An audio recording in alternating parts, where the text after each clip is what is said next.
Narcissists are 100% done with you forever after they do this. Ladies and gentlemen, I want you to picture something. Picture a moment where you've been spinning your wheels, giving all of yourself to someone, but no matter how much you give, it's never enough. Picture that same person pulling the rug out from under you when you least expect it. That's not your fault. That's not your failure. That is the chapter closing in their book, not yours. Today, we're going to talk about reclaiming your power, because when a narcissist decides they're done with you, it's not the end of your story. It's the beginning of your breakthrough. You see, narcissists are driven by control. They want to dictate how you feel, how you act, and how much of your energy they can drain. But here's the truth. The moment they're done, they've freed you. It doesn't feel like that at first, I know. But when you flip that pain into power, that's when the magic happens. They leave when they believe there's nothing left to take. But hear me loud and clear. What they couldn't take was your soul, your resilience, your ability to rise. They think the chapter is closed. But the truth is, you're about to start writing a whole new book. So if you've been through it, or maybe you're in the middle of it, take a deep breath right now. Let's dive into how you rise, how you rebuild, and how you make them leaving the greatest gift they never intended to give you. Understand their exit is not your defeat. Here's what I need you to internalize. When a narcissist walks away, it's not a reflection of your worth, your value, or your potential. It's a reflection of their inability to control you anymore. That's the truth. They thrive on being in control, and when that control starts to slip, they retreat. Their exit is not your failure, it's your liberation. Let me say it louder for the people in the back. Their departure is not a mark against you. They didn't leave because you weren't good enough. They left because they couldn't take from you anymore. That's a victory, my friend. That's you stepping out of their shadow, even if it doesn't feel like it yet. When someone who thrives on manipulation leaves, they think they're punishing you. But what they don't realize is they're freeing you. They're giving you the chance to rebuild your life without their chaos. What feels like an ending now is the starting line for something so much bigger, so much brighter. Most people make the mistake of thinking they need that person to validate them. They believe if they could have just been a little more, done a little more, then maybe the narcissist wouldn't have left. Stop. Right there. You were always enough. They just weren't capable of seeing it. Let me ask you something. Do you really want someone in your life who only values you for what you can give to them? Do you want someone who sees your love, your kindness, your generosity as a resource to exploit? Of course not. You want people in your life who appreciate you for you. Their exit isn't rejection, it's redirection. It's life saying, you don't need this anymore, you're ready for better. But you've got to believe that. You've got to trust that when one door closes, the entire universe conspires to open a better one. Think of it like this. When you take off a heavy backpack after carrying it for hours, your body feels light, free, almost weightless. That's what happens when a narcissist exits your life. It's a release. And sure, at first it feels strange, even uncomfortable. But give it time, and you'll realize how much lighter you are without them. What's the alternative? Holding on to someone who's already walked out the door? Clinging to someone who has shown you they don't value you the way you deserve to be valued? No, that's not who you are. You're not someone who begs for scraps of attention and validation. You're someone who commands respect. And here's the best part. When they leave, you finally have the space to fill your life with people and experiences that truly nourish your soul. You're no longer giving your energy to someone who drains you. You're free to invest that energy into yourself, your passions, your growth. This isn't just about surviving their exit. It's about thriving because of it. It's about taking what feels like a loss and turning it into the greatest win of your life. It's about proving to yourself that you don't need them to be whole, happy, or successful. And let's be honest, if they stayed, they would have only held you back. They would have dimmed your light, stifled your growth, and kept you small so they could feel big. Now that they're gone, you have no limits. You are free to expand, to soar, to become everything they were afraid you could be. So when you think about their exit, don't see it as the end of something good. See it as the beginning of something extraordinary. See it as the universe clearing space in your life for something so much better, because that's exactly what it is. But it starts with a decision to let go of the story that says their leaving means you're not enough. A decision to rewrite that story into one where their exit is the moment your life truly begins. Are you ready to make that decision? Detached from the narrative they've written about you. Let me ask you something. Whose story are you living right now? Is it yours, or is it the one the narcissist convinced you was true? Because here's what you need to realize. Narcissists are master storytellers. They love to write a narrative about who you are, what you're capable of, and what your limitations are. But guess what? Their story is a lie. You see, narcissists don't just manipulate your actions, they manipulate your identity. They plant seeds of doubt, telling you that you're too emotional, too needy, too weak. They frame your strengths as weaknesses to keep you in a box. But let me tell you something, their words don't define you. Their perception of you is not the truth. Think about this for a moment. When was the last time you looked in the mirror and truly saw yourself? Not through the lens of their criticism, but as the person you truly are. If you've been in the grip of a narcissist, it's been far too long. But today, that changes. Their narrative was never about you, it was always about them. They projected their insecurities, their fears, their inadequacies onto you because they couldn't face them in themselves. When they called you too much or not enough, what they are really saying was, I can't handle my own shortcomings. But here's the good news. You don't have to live by their story anymore. You can tear that script up right now and start writing your own. A script where you are strong, capable, and worthy of love and respect. A script where you're not defined by someone else's limited vision of you. Let me tell you something powerful. You have the pen in your hand. No one else gets to dictate who you are, not your past, not your mistakes, and certainly not a narcissist who couldn't see your worth. The only person who gets to decide who you are is you. But here's the catch.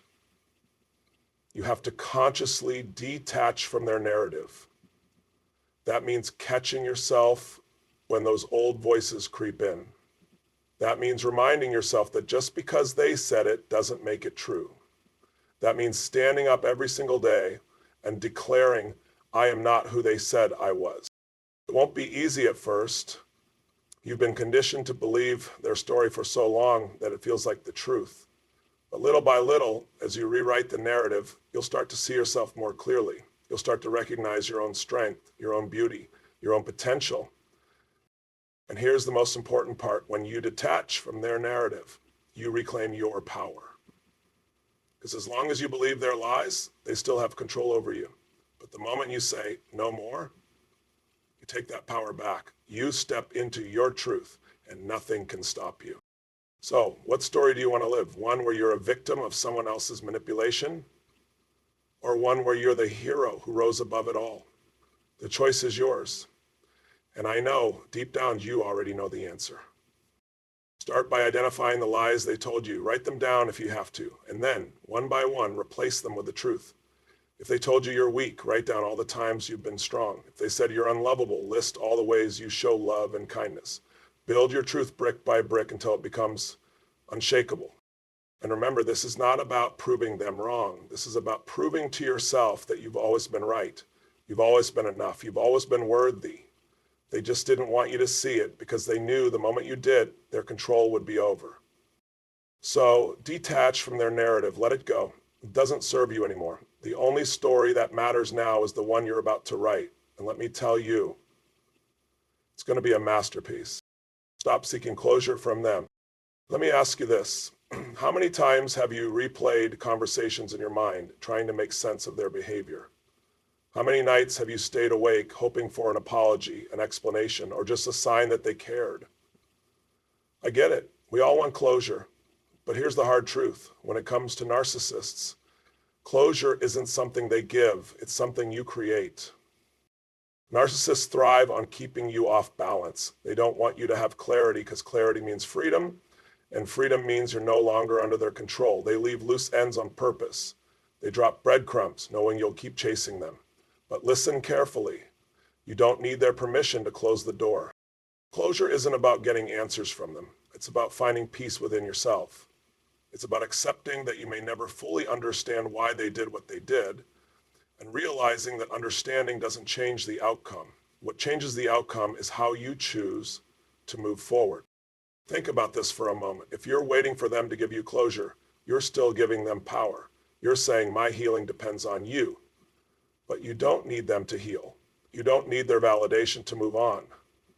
You are capable of closing the chapter on your own terms. Here's the thing, narcissists rarely, if ever, provide the kind of closure you're looking for. If they apologize, it's often manipulative, designed to pull you back in. If they explain their actions, it's usually a justification for their behavior, not an acknowledgement of your pain. Why? Because true accountability isn't in their vocabulary. So stop waiting. Stop hoping they'll suddenly become the person you needed them to be. They've already shown you who they are. Believe them. The longer you wait for closure from them, the longer you delay your own healing. And you deserve better than that. Closure comes when you decide to stop looking back. It comes when you say, I don't need all the answers to move forward. I don't need an apology to know my worth. It comes when you shift your focus from what they did to what you're going to do next. Now, this doesn't mean ignoring your feelings. It's okay to grieve. It's okay to feel hurt, betrayed, or even angry. But don't let those emotions keep you tied to them. Feel what you need to feel and then let it go. Because holding on to it only keeps you stuck. One powerful way to create closure is to write it down. Write a letter to them, not to send, but for yourself. Pour out everything you wish you could say. Let it all out, the anger, the hurt, the questions. And then when you're done, destroy it. Burn it, shred it, throw it away. It's a symbolic act of releasing their hold on you. Another way is to focus on gratitude, not for the pain, but for the lessons. Every challenge teaches us something, even if it's just how strong we are. Maybe their actions forced you to set boundaries. Maybe they showed you what you don't want in a relationship. Find the silver lining and use it to propel yourself forward. Understand this, closure isn't about tying everything up in a neat little bow. It's about accepting that some things are messy, unresolved, and out of your control, and choosing to move forward anyway. It's about prioritizing your peace over their chaos. And let me tell you something powerful. The greatest closure is living well. It's building a life so full of joy, purpose, and authenticity that their absence doesn't leave a void. It creates space for something better. So if you're waiting for them to give you the closure you need, stop. Close the door yourself, lock it, throw away the key. Because the moment you do, you'll realize you never needed them to free you. You've had the power to free yourself all along. Turn pain into purpose. I want you to think about the pain you've been carrying, the sleepless nights, the unanswered questions, the weight in your chest that feels like it'll never go away. That pain, as heavy as it feels right now, is not the end of your story. In fact, it's the beginning. Because the pain that broke you can also be the fire that builds you. It can be your greatest teacher, your most powerful fuel, and the force that propels you to a version of yourself you never thought possible. You see, pain has a purpose. It's not here to destroy you. It's here to wake you up. It's here to shake you, to crack you open so that the light can get in. The problem is too many of us stay stuck in the pain. We let it define us, trap us, and keep us small. But not you. Pain is like a raw material. It's up to you what you build with it. Some people build walls, keeping themselves locked away and safe from further hurt. But I'm challenging you to build bridges to new opportunities, new relationships, and new levels of strength and resilience you didn't know you had. Think about the most powerful people you know. I guarantee you they've been through some kind of pain. They've faced heartbreak, rejection, failure, and loss. But they didn't let it stop them. They used it as fuel. They took the lessons, the scars, and the struggle, and they turned it into something extraordinary. And so can you. Here's what I need you to understand. The pain you're feeling right now is temporary, but the strength you gain from it can last a lifetime. Every time you rise from something that was meant to break you, you become stronger. Every time you choose to grow instead of retreat, you take another step toward your purpose. But here's the thing, turning pain into purpose doesn't happen by accident. It's a choice. It's waking up every day and deciding, I will not let this define me. I will not let this be the end of my story. I will take this pain and I will make it mean something. Start small. Ask yourself, what has this experience taught me? Maybe it's taught you the importance of setting boundaries. Maybe it's shown you how resilient you are. Maybe it's given you clarity about what you deserve in life. Whatever it is, write it down and let it become the foundation of your growth. Next, ask yourself, how can I use this pain to help others? Because the truth is, our greatest pain often becomes our greatest contribution. The things that broke us can become the things that heal others. Maybe you share your story. Maybe you support someone going through a similar struggle. Maybe you create something beautiful out of your experience. You don't have to have all the answers right away. Turning pain into purpose is a process. It's about taking one step at a time, even when you're not sure where the path leads. It's about trusting that the journey will reveal its purpose as you go. And let me be clear, this isn't about ignoring your pain or pretending it doesn't exist. It's about acknowledging it, feeling it, and then choosing to rise from it. It's about taking the ashes of what was and using them to build something new. This is your chance to take control of your narrative, to say, yes, this hurt me. Yes, this knocked me down, but it didn't destroy me. It woke me up. It set me on a new path, and I will make sure that this pain was not in vain. The most powerful transformation happens when you stop asking, why did this happen to me? And start asking, what is this teaching me? That shift changes everything. It turns you from a victim into a creator. It gives you the power to turn even the darkest moments into a catalyst for growth. So don't run from your pain. Don't hide from it. Face it. Face it. Feel it. And then you use it. Use it to fuel your dreams. Use it to strengthen your spirit. You to create a life so full of purpose and meaning, to look back on this moment and realize it wasn't the end. Because here's the truth. Pain is inevitable, but suffering is optional. You can let it hold you back, or you can let it propel you forward. And I know you have the strength to choose the latter. So what will you do with your pain? The answer to that question could change your life. Set boundaries like your life depends on it. Let me ask you something. How many times have you put your needs on the back burner to accommodate someone else? How many times have you said yes when every part of you wanted to scream no? If you've dealt with the narcissist, I already know the answer. They push, they demand, and they blur every line until your boundaries are non-existent. But no more. From this moment on, your boundaries are non-negotiable. Here's the thing about boundaries. They're not about keeping people out. They're about protecting what's sacred inside you. They're about making sure that your energy, your peace, and your self-worth are no longer up for grabs. And let me tell you, when you set boundaries, you send a powerful message. I value myself enough to choose what I allow into my life. Narcissists hate boundaries. They thrive in the chaos of blurred lines because that's where their control lives. The moment you draw a line and enforce it, you disrupt their entire game. And yes, it's uncomfortable at first, but remember this, discomfort is temporary. The freedom that comes from boundaries lasts forever. Boundaries start with knowing your worth.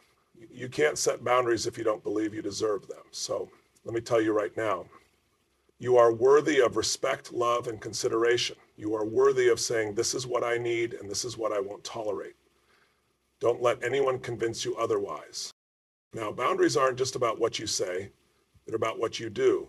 Saying no is a start, but following through is where the real power lies. Because a boundary without action is just a suggestion. And you're not here to make suggestions, you're here to take a stand. And when you start setting boundaries, people will push back, especially those who benefited from your lack of them. Expect resistance, expect guilt trips, manipulation, and even anger. But here's what you need to remember. Their reaction is not your responsibility.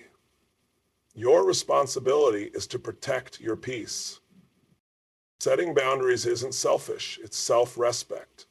It's saying, I matter, my needs matter, my well-being matters.